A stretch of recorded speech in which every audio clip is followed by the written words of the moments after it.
భుజం నొప్పి అనేది చిన్న వయసు వాళ్ళు పెద్ద వయసు వాళ్ళ కింద డివైడ్ చేస్తే, చిన్న వయసులో ఉన్న వాళ్ళకి సాధారణంగా ఈ రాకెట్ స్పోర్ట్స్ ఆడేవాళ్ళు, అనగా బ్యాడ్మింటన్ కానీ లేకపోతే టెన్నిస్ ఆడేవాళ్ళు లేకపోతే క్రికెట్లో బౌలింగ్ చేసే వాళ్ళకి కానీ ఈ భుజం నొప్పి వచ్చే అవకాశం ఎక్కువ.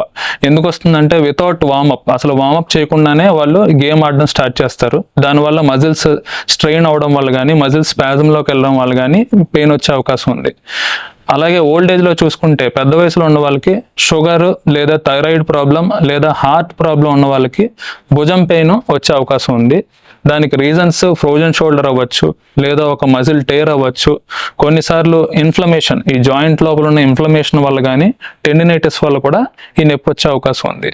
ఇది కామన్గా థైరాయిడ్ లేదా డయాబెటీస్ ఉన్న వాళ్ళకి చాలా త్వరగా వచ్చే అవకాశం ఉంది సాధారణమైన పాపులేషన్తో కంపేర్ చేస్తే.